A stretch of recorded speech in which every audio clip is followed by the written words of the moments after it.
Hey, what's up, guys? It's Flackfire. I'm here today to talk about The Division, and while I do it, I've got some random gameplay going on in the background here, but The Division, new day, new glitch. That's the reality of the game. It's a frustrating experience for people who play the game properly.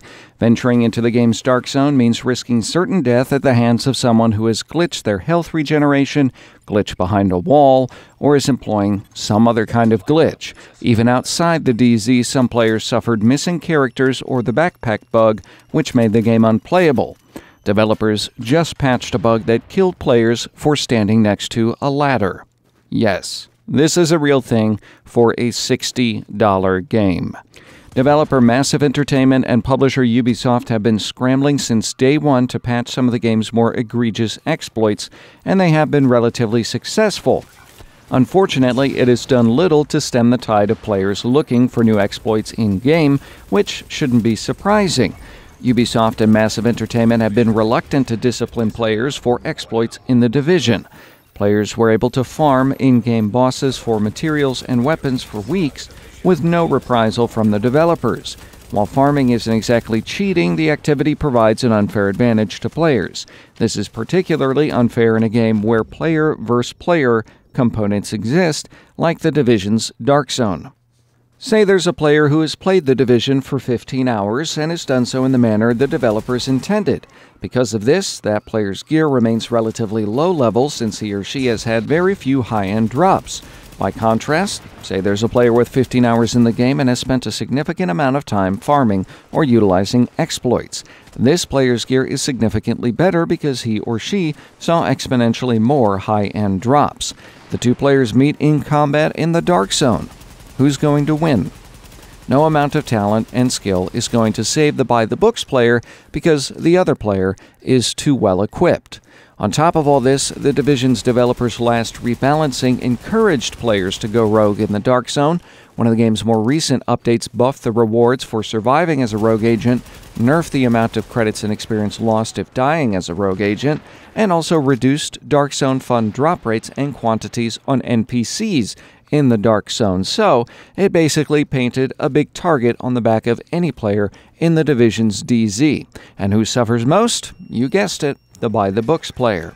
Another rebalancing also nerfed the conversion rates for materials and drop quantities for Phoenix credits. Again, this barely impacts the player who has spent the first 2 months of the game's existence using exploits to farm high-end gear, materials, and Phoenix credits. Again, it instead penalizes the by-the-books player. That same player now has to spend 3 times as much time in-game to obtain the same results that would have been obtained previously. Ubisoft and Massive Entertainment's tweaks to the core gameplay of The Division do not only hamper the casual player, I think it's time we realize that they actually encourage glitching and cheating. For many players, it is the only means available to remain competitive in the face of blatant abuses by other players. And these gripes only really pertain to the console version of The Division. Players on PC are apparently having an even worse go of things. Hacking is apparently rampant online. The Division's forums are filled with complaints about aimbots, wall hacks, unlimited health, and other problems. Players' confidence has tumbled amid the toxic game environment and Ubisoft and Massive Entertainment's inability to prevent cheating.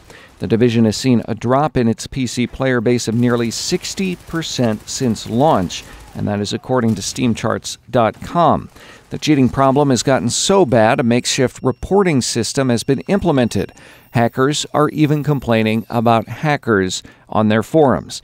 Ubisoft support claims, quote, "We understand the potential impact of cheaters on the gaming experience and are making fighting against cheat one of our higher priorities."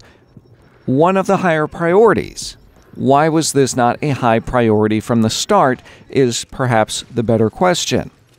And apparently it was not a high priority from the start. Players experiencing issues with cheaters can report the issue to Ubisoft support. According to the cheat reporting FAQ, it could take days to achieve a resolution, and the disciplinary action is kept confidential. Players can report both cheaters and exploiters with the new system, but have no way of knowing if Ubisoft support actually acted on the report. Provided action is actually taken, what's at stake for cheaters in The Division? Players caught exploiting a bug in the game or breaking an established rule of play, like cheating, were initially subject to a 3-day ban for a first offense and a permanent ban for repeat offenders. This apparently did little to stop hackers and glitchers, so the first-time offense ban has now been extended to 2 weeks, and that is part of a policy implemented today. This is all fine and good, but should such a system be required in the first place for a AAA game? Ubisoft and Massive Entertainment need to step up their game. Instead of pushing the game's new content like the first expansion Conflict, the Division's creators need to address the game's major problems before releasing downloadable content. Free Phoenix credits and other giveaways only go so far at placating those players suffering from developer mistakes. So, here's a laundry list of ways to improve the Division. The developers need to come up with a quick and effective method of addressing cheaters and glitchers. They also need to improve anti-cheat software, identify and address bugs more effectively, rebalance material conversion rates for lower-level players, and also rework Dark Zone tiers to match evenly equipped players. If Ubisoft and Massive Entertainment are unable to address the rampant cheating and glitching issues within the Division's Dark Zone, there also exists another more extreme alternative, and that is make PvP play optional. Now, this option should not be taken lightly. The Dark Zone is the Division's most interesting and intriguing aspect when it's working properly. However, as it stands, it is completely broken. The likelihood of this occurring is minimal, but it should be considered, especially with the Conflict expansion fast approaching. That new DLC, in case you didn't know, is based heavily around Dark Zone play, and that's going to exacerbate an already prominent problem if Ubisoft and Massive Entertainment can't get their ducks in a row. Players should not reward subpar game support, and it's clear that many people feel that's the case with what we're getting with The Division. The game is a total dumpster fire, and Ubisoft and Massive Entertainment know what is expected of them and what is expected of a AAA game. So, the ball is in their court. How will they respond?